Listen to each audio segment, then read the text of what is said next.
Muy buenos días, apreciados alumnos. Yo soy el teniente coronel diplomado de Comando y Estado Mayor Jesús Viveros. Estoy en el Museo de Historia Militar acá en el Ministerio de Defensa. Y a pedido de la profesora, entonces les voy a hablar un poquito sobre la Guerra del Chaco, ¿verdad? Vamos a hablar de los antecedentes, el desarrollo de la guerra, algunas batallas principales y los resultados, ¿verdad? de esta guerra. Bueno, la guerra del Chaco se desarrolló entre los años 1932 a 1935. Como toda guerra, no es que ocurrió de la noche a la mañana. Todo conflicto bélico normalmente tiene unos antecedentes, ¿verdad? Que diplomáticos, o sea, que al final, al no ser resueltos por la vía diplomática, se llega a un conflicto bélico. Y una de las principales causas, ¿verdad?, de la guerra del Chaco era el problema de límites, la no demarcación definitiva de los límites entre Paraguay y Bolivia, específicamente por el territorio del Chaco.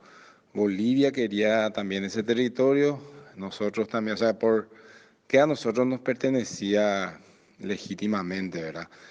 O sea, teníamos más derecho que cualquier otro país sobre el territorio del Chaco, de acuerdo con las documentaciones que datan de la época colonial.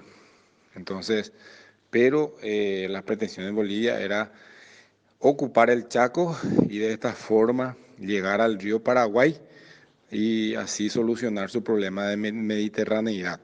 Porque Bolivia en la Guerra del Pacífico contra Chile entre 1879 y 1883, Bolivia perdió su salida al mar, perdió la guerra, perdió territorios y perdió su salida al mar.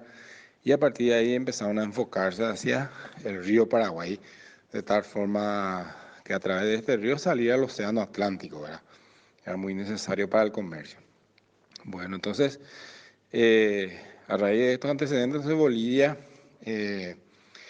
eh, se realiza una lenta penetración en el Chaco, ya todo prácticamente a partir de 1904, 1907 aproximadamente, empieza a ingresar en territorio chaqueño, hasta que en el año 1927 se produce el primer incidente, el incidente del Fortín Sorpresa, en el que es muerto el teniente Adolfo Rojas Silva, que se considera la primera víctima durante la contienda chaqueña, teniente paraguayo Adolfo Rojas Silva.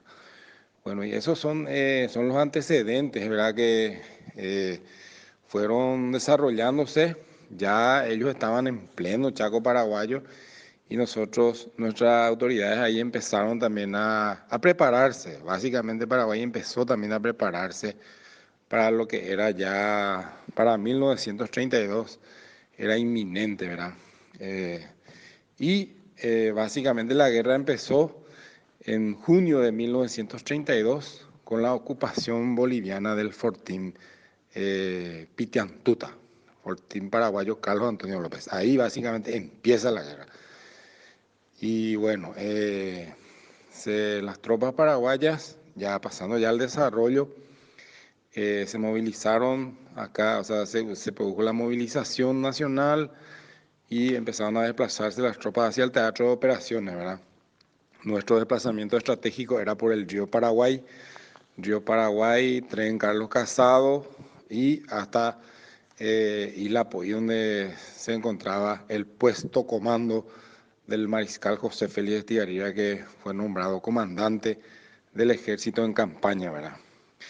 Bueno, y ahí se empieza una de las primeras batallas, y una de las más importantes, fue Boquerón, que se libró durante 20 días, del 9 al 29 de septiembre de 1932.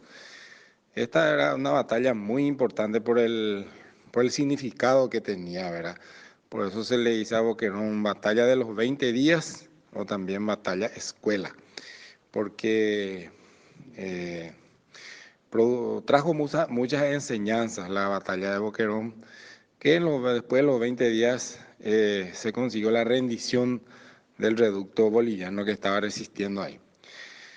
Después, una vez que el ejército paraguayo empezó a concentrar sus medios, pero no estaba todavía en condiciones de realizar una ofensiva, ¿verdad?, contra los bolivianos que ya estaban ya así. Al contrario, vino una ofensiva boliviana después de las acciones de Boquerón y nos sorprendió prácticamente en una situación de desventaja. Entonces, nuestro ejército se estableció defensivamente prácticamente todo el año 1933, esperando, ¿verdad?, completar sus medios para poder pasar a la ofensiva. En esta actitud ofensiva se producen varias batallas, ¿verdad?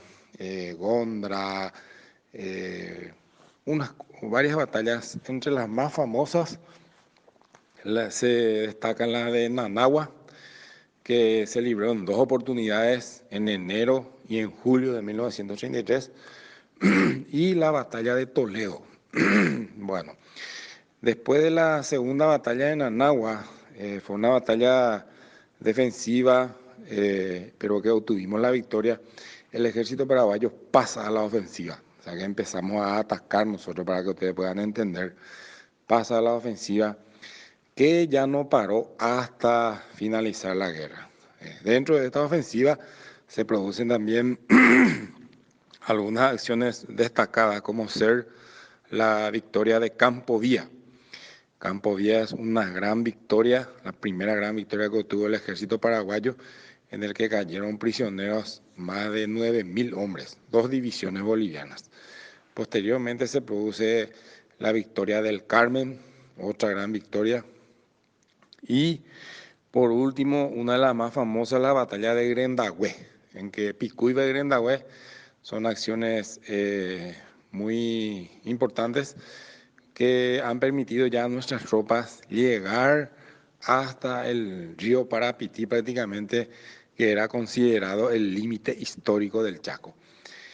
Entonces, en todo este periodo se destacó, ¿verdad?, la valentía del soldado paraguayo, el heroísmo, el espíritu de sacrificio de nuestros soldados y la gran capacidad de nuestros comandantes.